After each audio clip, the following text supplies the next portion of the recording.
Hey everybody, this is going to be a pretty low effort video. Just an update on like the last couple of months. I've mainly been reading a lot, but I've only finished two. One of them was Orpheus and the Roots of Platonism by Deleuze the Divinus, known for a book called Philosophy as a Rite of Rebirth. You might associate that with Pierre Hadot or Peter Kingsley. I think that being as much of a fan of Deleuze as I am, it's hard not to notice a degree of affinity for this, which was an unusual thing to say. Deleuze was like in this esotericist group, very early in his career, and wrote on Malfatti about Methesis Universalis that he ended up disavowing. He talks about initiation; it's very interesting. There's something important about the fact that Deleuze disavowed it, but there's also something important about sort of recognizing like the distinctive, obscure nature of Deleuze's writing and how it harkens to Heraclitus, who was known as the Obscure, and to carry these dimensions into a present understanding, or There's a book called Deleuze a Stoic, which is making the case of Deleuze's Stoic ontology, how Deleuze associates the pre-Socratics as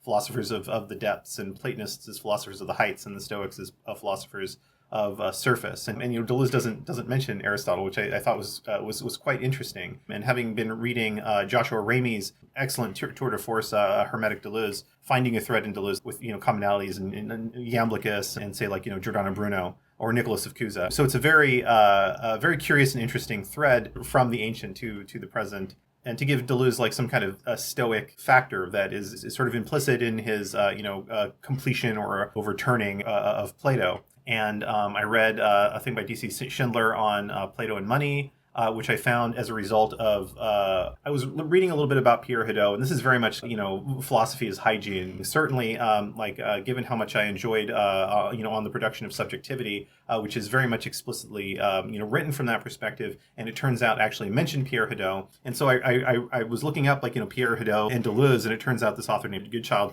had written about this dimension of Deleuze, and specifically in the context of money as a spiritual substance. And it turns out he wrote a book called The Theology of Money, unearthing the status of money as this kind of global theocracy. I think I was asking this question. It's there's a paper called why does Socrates not charge? And it goes into some decent depth about this as well. As soon as this psychological technology is installed in a populace, the back end can be anything. If Peter Sloterdijk makes a point that I find to be just so excellent, that you can't find a human society anywhere that hasn't set up vertical tensions. What we're so poisoned by are vertical tensions that induce a kind of cynicism. Look at all the powerful people. They're all crazy warlords, or just evil hypocrites. And in order for me to succeed, I have to get on a ladder that makes me disgusted with myself in order to even participate in it, or something like that, right? It almost kind of obscures some mentality where there are authentic ladders, or things to crawl over broken glass for. But that's